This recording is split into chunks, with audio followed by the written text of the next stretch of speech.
Hello दोस्तों, स्वागत है आपका न्यू नॉलेज में।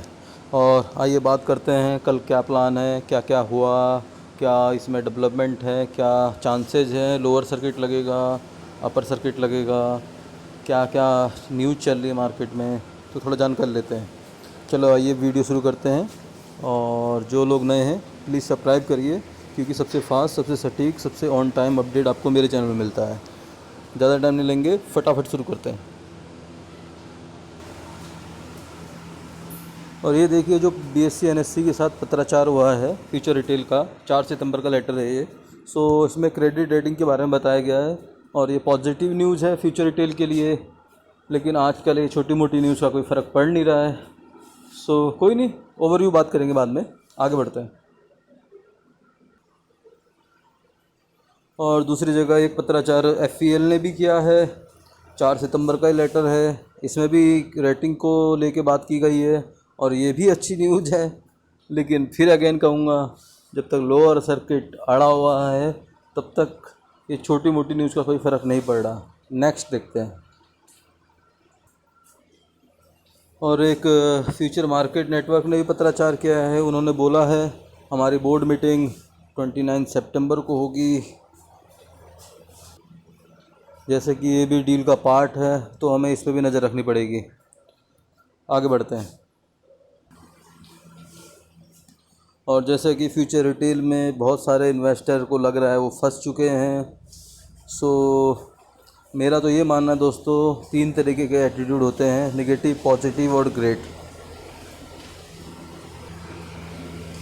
और ये आपके सोच पे निर्भर करता है कि आप क्या सोचते हैं। आप फंस गए हैं या आपको लगता है कि आपने कोई गलती नहीं करी है। ये ओनली एक सोच का गेम होता है। जो इस सोच को अपनी बरकरार रखता है उसकी हार नहीं होती। जब तक हम दिमाग दिल से नहीं हारते तब तक हम हार नहीं सकते, ये आपको मानना पड़ेगा।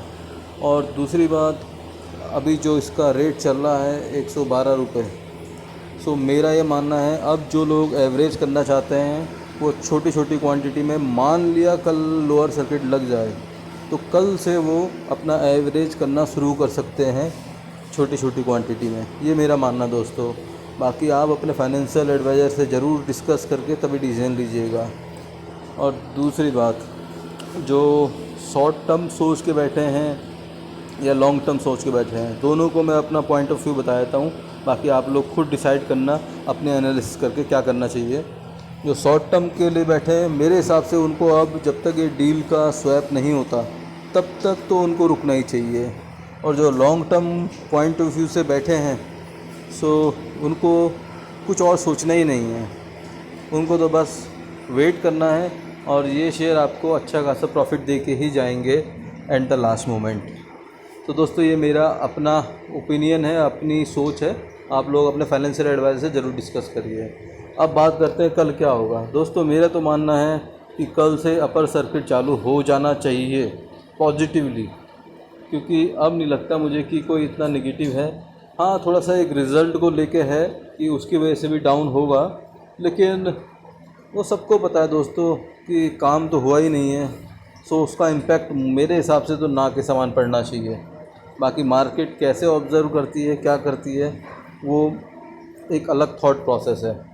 और सेकंड चीज़, जैसे मैंने लास्ट वीडियो में बताया था कि 100% डिलीवरी उठ रही है। मुझे कमेंट आया कि 100% ही उठेगी ना जब लोअर सर्किट लग रहा है। तो दोस्तों, मेरा कहने का मतलब ये था, उसमें आप देखोगे कि लगभग 27 लाख प्लस शेयर 112 रुपये के हिसाब से 100% डिलीवरी एक पर्टिकुलर फ्यूचर रिटेल में उठ रही है। आप अमाउंट कैलकुलेट कर सकते हो कि कितना होता है। अगर आप पूरे ग्रुप का अमाउंट देखोगे तो कहाँ पहुँचता है, तो इससे आपको एक चीज़ पता लगती है कि इसके अंदर ऑपरेटर ऐड होना स्टार्ट हो गए हैं। और इतना इतना बाइंग जो भी है ये 100%, वो कोई रिटेल इन्वेस्टर की बस की नहीं है, जो मेरा मानना है। और अगर ऑपरेटर आ गए हैं इसमें, और मेरे हिसाब से अभी 1 या 2 बड़े मेजर प्लेयर इसके अंदर एंट्री करते ही ये शेयर अपर सर्किट भागने शुरू कर देगा, जो मेरा मानना है। आगे देखते हैं क्या होता है। और एक दूसरा कमेंट आया था, वो बहुत लेंथी है, उससे बात कर लेते हैं। क्योंकि दोस्तों मैंने बोला हुआ है कि मेरे लिए एक एक सब्सक्राइबर, एक एक व्यूअर मेरे लिए वैल्यूबल है। मैं हर किसी का रिस्पॉन्ड करूँगा, रिप्लाई, मैंने ये कोशिश रहती है मेरी हमेशा। सो देखिए, इनने बहुत लंबी कहानी लिखी है कि कैसे हम कह सकते हैं, किस बेसिस पे कि डील फ्यूचर ग्रुप के लिए, जो माइनॉरिटी शेयर होल्डर है उनके लिए बेनिफिशियल रहेगा। सो मैं अपना पॉइंट ऑफ व्यू आपके साथ शेयर कर देता हूँ दोस्त, बाकी आप लोग अपना डिसीज़न लीजिएगा। और जो लोग नए हैं प्लीज़ सब्सक्राइब करिए, क्योंकि अभी सिचुएशन बिल्कुल, मैं कह सकता हूँ इस बात को कि पैनिक से भी ज़्यादा पैनिक हो गई है। क्योंकि आफ्टर मार्केट ऑर्डर पे ऑर्डर लगे हुए हैं और सारे रिटेल इन्वेस्टर भागना चाहते हैं शेयर से, उनको मौका नहीं मिल रहा है। तो दोस्तों मेरे हिसाब से तो पैनिक सिचुएशन इसे ही बोलते हैं, जब सब भागना चाहते हैं उनको मौका नहीं मिलता है। बाकी आप लोग क्या सोचते हैं, आप कमेंट करिए।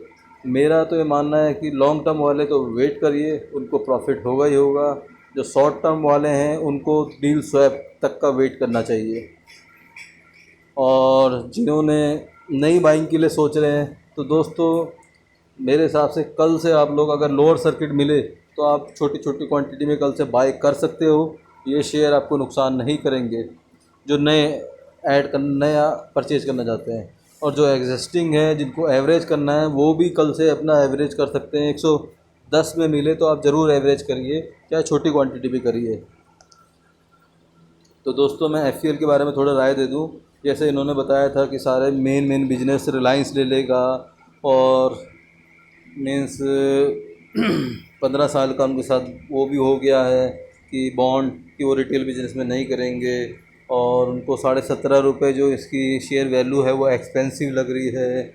और टर्नओवर क्या रहेगी, 1 रुपये पर शेयर हो जाएगा, और वैल्यूएशन इनको ज़्यादा लग रही है। मतलब बहुत सारे क्वेश्चन हैं। सो मैं इनको एक सिंपल वे में आंसर देना चाहता हूँ। हालांकि आप लोग संतुष्ट हो ना हो, लेकिन मैं अपना पॉइंट व्यू आपके सामने रखूँगा। बाकी आप लोग का थॉट प्रोसेस है, आप लोग अपनी रिसर्च करिए।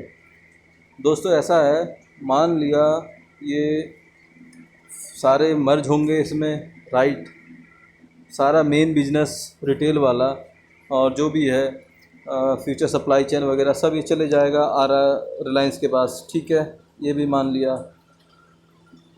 और उसके बाद ये कह रहे हैं कि FCL में 2700 करोड़ रुपए का कर्ज बच जाएगा लगभग। जी आपकी बात ये भी सहमत है।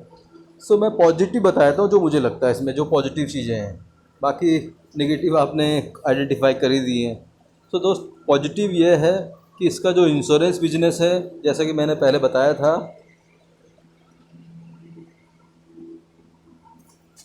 इंश्योरेंस बिजनेस जो है फ्लिपकार्ट बाय करने की, मतलब ये समझ लो फाइनल लेवल पे डील चल रही है जो लगता है। और ये डील 1500-1600 करोड़ रुपए इनको मिलेंगे। सो मे बी अगर ये जो मैं सोच रहा वैसा करते हैं, सो 1500-1600 करोड़ का अपना कर्ज इसको बेच के इमीडिएट बेस पे चुकता कर सकते हैं। फिर 700-800 करोड़ की बात रह जाएगी। सो दोस्तों उसके बाद सेकंड आपका एक था डेप्ट वाला। तो डेप्ट वाला मैंने आपको बता दिया कि अगर ये ऐसा करते हैं तो ये न्यूज़ है, ये कोई मैं अपने मन से नहीं बोल रहा हूँ, 1400-1500 करोड़ की डील है। सो सेकंड था कि अब क्या होगा आगे। तो सेकंड ये है कि भाई दोस्त इसमें रिलायंस भी पैसे डाल रहा है, 13% स्टेक। सो वो भी अच्छी खासी रकम होती है, उससे भी नए इन्वेस्टमेंट, नए ब्रांड और नया बहुत कुछ क्रिएट हो सकता है। हो सकता है कि उससे ये जो बैलेंस डेप्ट है वो क्लियर कर दें। सो ये डेप्ट फ्री कंपनी भी हो सकती है दोस्त। लेकिन दो चीज़ पॉजिटिव है, एक तो ये इंश्योरेंस बिक जाएगा, ठीक है, दूसरा रिलायंस का इन्वेस्टमेंट आएगा। मैं आपको पॉजिटिव चीज़ें बता रहा हूँ, बाकी आप देख लेना क्या आपको लगता है। और तीसरा सबसे बड़ी चीज़ इनका ग्रोथ प्लान, जो इन्होंने प्लान अपना बताया है कि कैसे ये ग्रो करेंगे। सो दोस्तों FMCG में 4000 करोड़ की सेल है लास्ट ईयर 19-20 फाइनेंशियल ईयर में, और लगभग 3300 करोड़ की सेल अपैरल में है, कपड़ों वाले काम में। सो देखा जाए तो 7000 करोड़ प्लस की सेल इनके पास ऑलरेडी बचेगी। अभी 7000 करोड़ की ये सेल करेंगे, मीन्स इससे ये थोड़ा पता लगता है, थोड़ा बहुत इनके पास रियल एस्टेट का भी है, तो मे बी उससे भी कुछ हो सकता है एडलेस।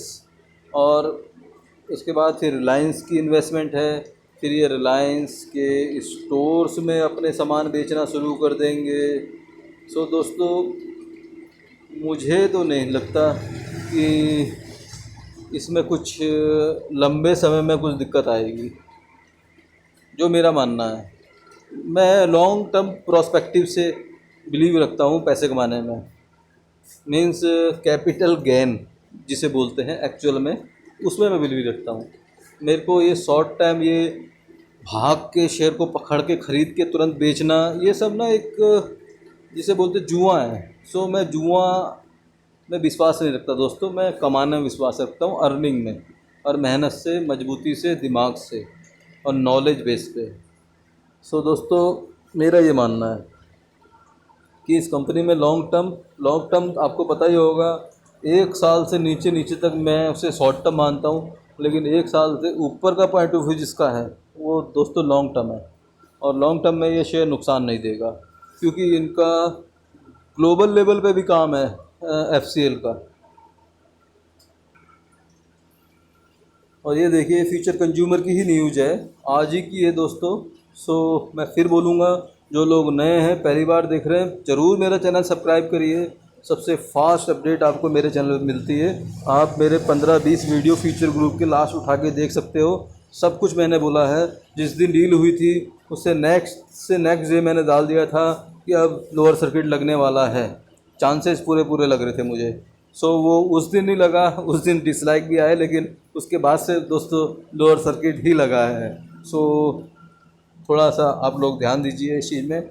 और देखिए, ये जो न्यूज़ है ये बेसिकली FCL का जो एक इनके साथ टाई अप है, ये देख लीजिए, अरेबियन बिजनेस है, इसके साथ टाई अप है फ्यूचर कंज्यूमर लिमिटेड का। ये देखिए। हाँ, अब इसका क्या होगा डील के बाद, क्या क्लैरिटी आएगी, कैसे होगा, अभी इसकी क्लैरिटी नहीं है। लेकिन मेरे को इसमें एक लाइन काम की मिली जो मैं आप लोगों को समझा देता हूँ। ये देखिए, इसको पढ़ लीजिए बस आप। A senior RIL official however told Arabian Business that as of now the plan is to go ahead with whatever arrangements Future Group has in place। दोस्तों, इसका मतलब है फ्यूचर ग्रुप का जो भी अरेंजमेंट किया हुआ है उसके हिसाब से चलो, अभी प्लान यह है। और उनका our initial focus will be on consolidating the Indian retail business on the future group with our business. So दोस्तों, ये बहुत बड़ा मैसेज है, आप लोगों को छोटा लग रहा है। सो जब वो खुद ऑफिशियल उनके बता रहे हैं कि फ्यूचर ग्रुप का जो बिजनेस है उसको कंसोलिडेट करना है अपने साथ, तो अभी 13% का स्टेक है, हु नोज़ आगे जाके थोड़ा स्टेक बढ़ा दें। और जहाँ तक बात रही FCL के वैल्यूएशन की, 17.5 होगी, 15 होगी, 22 होगी। सो दोस्तों, जब तक फाइनलाइज डाटा नहीं होता ना, बिना डेटे के कोई बोलता है अपना एक्सेल वैक्सेल दिखा के, फालतू बना के वीडियो बनाने के लिए। सो दोस्तों, मैं उस चीज़ में बिलीव नहीं रखता। जब तक मर्जर नहीं होता उसके बाद डेटा आएगा कि उसकी वैल्यूएशन निकलती क्या है, उसके बाद हम आइडेंटिफाई कर पाएंगे। लेकिन मेरा ये मानना है कि अगर किसी ने 130 रुपये में बाय करा हुआ है, सो दोस्तों उसको अभी तक लॉस कहीं पर नहीं है। और जो पैनिक है ये सब गेम प्लान है, और आप लोग गेम प्लान के चक्कर में जो फंसे हैं वो सब बेचते जा रहे हैं लॉस पे। तो मेरा तो ये मानना है कि थोड़ा सा टाइम दोगे तो मे भी आपको एग्जिट ही करना है तो प्रॉफिट में करिए, लॉस में मैं कभी सजेस्ट नहीं करूँगा। लॉस जब होता है तो मेरा वहाँ पर सेकंड थॉट प्रोसेस शुरू हो जाता है कि अब होल्ड करना है, अब दिमाग नहीं लगाना है। और पहले ही मैं शेयर के बारे में फर्स्ट वीडियो से बोल चुका हूँ, ये ओनली न्यूज़ बेस्ड स्टॉक है। और न्यूज़ बेस्ड स्टॉक वो स्टॉक होते हैं दोस्तों, रिस्की स्टॉक, जिनके फाइनेंशियल बिल्कुल कमज़ोर होते हैं, जिन पे कर्जे की मार पड़ी हुई होती है। सो जिसने भी इसमें एंट्री ली है, सो ये सब तो देखा ही होगा, जो मुझे लगता है। और बात रही कि होप मैंने जो भी कमेंट आए थे उनके आंसर दे दिए हैं। और कल मेरे हिसाब से मैं बुलिश हूँ और अपर सर्किट लगना चाहिए। जो लोग मेरे साथ सहमत हैं वो लाइक ज़रूर करिए, क्योंकि आपका लाइक और आपका ये जो सहयोग है इसी से हम लोग अच्छा खासा कमाएंगे दोस्त। ओके दोस्तों, जो जो नए हैं प्लीज़ सब्सक्राइब करिए और मैं लेटेस्ट अपडेट आपको ऐसे ही ऑन टाइम देता रहूँगा। Bye bye.